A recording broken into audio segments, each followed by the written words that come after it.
Hi there everyone, welcome to the video lecture series of inverse Laplace transforms and Laplace transforms. My name is Mayur Gohil. In this video lecture we would be going to find inverse Laplaces using the derivative of Laplace. So let us see how to derive that formula. It's a very small derivation. First of all, we are already aware that Laplace of f of t is denoted by phi of s. We are also aware regarding Laplace of t to the power n times f of t is nothing but minus of 1 to the power n times the nth derivative of phi of s. If you recall this result is nothing but the multiplication effect of Laplace.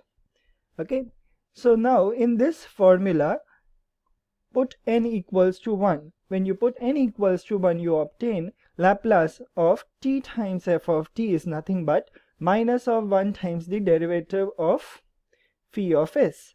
Now this derivative of phi of s can be also written as phi dash of s.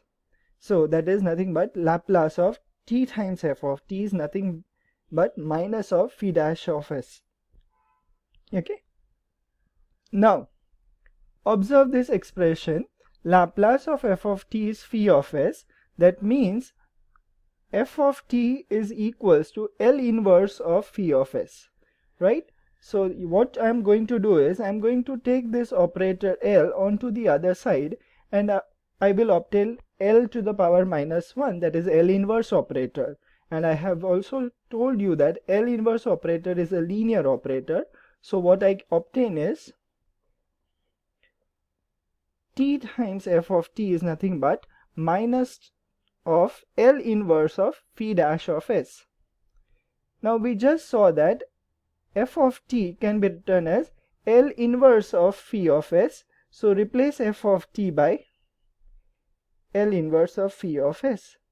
Now you have your expression as t times L inverse of phi of s is nothing but minus times L inverse of phi dash of s. Now we are interested in finding L inverse of phi of s. So the expression of L inverse of phi of s is nothing but minus of 1 upon t times L inverse of phi dash of s. So here you are done with the formula. Now this formula is very special because it is derived from the known formulas and the known expressions of the Laplace functions that we have solved so far.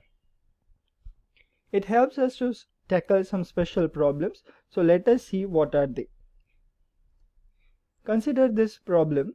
We are interested in finding L inverse of log of square root of s square plus 1 upon s square. Now since the base is not specified over here, I mean the base is e. Okay, now let us go to solve the problem using the formula that we have just seen. So there are certain steps that you can remember in order to simplify your calculations. Okay, so let us see the step 1. First of all, consider phi of s as log of square root of s square plus 1 over s square. If possible, you simplify this function.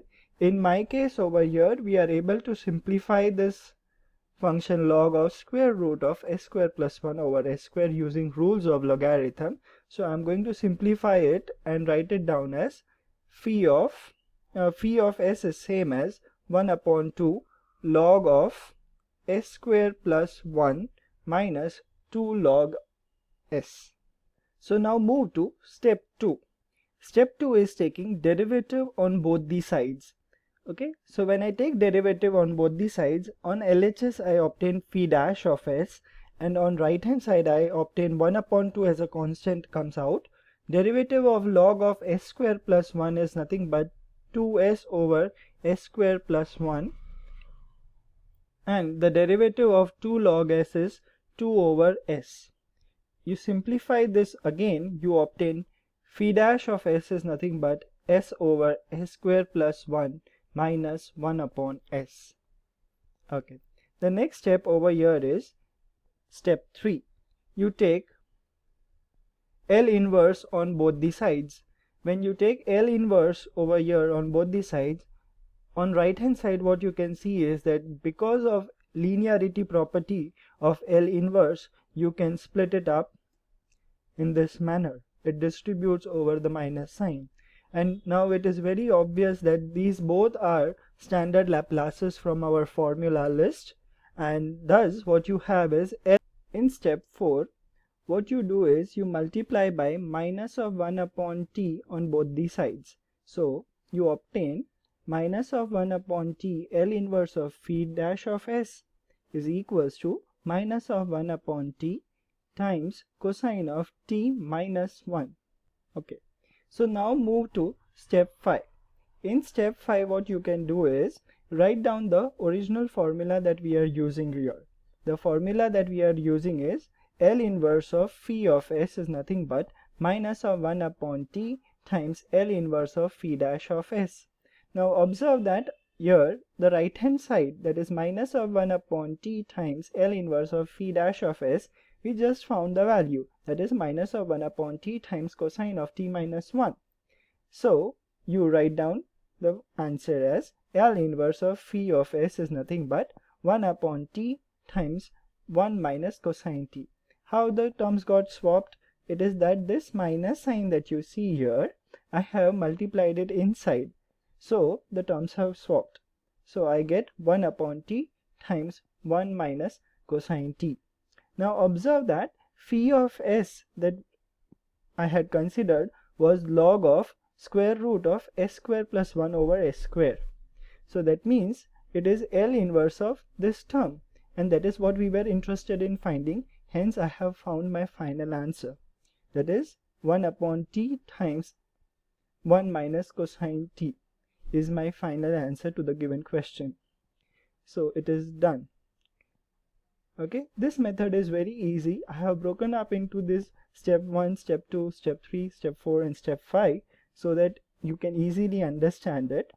So regarding this method, I leave you some practice problems so you can practice them, and you can take a fine grip over this concept, and then you can solve any type of problem regarding this method. So these are 3 problems. If you have any difficulties regarding them, you can revert it to me back. Okay, that's it on this method. Thank you.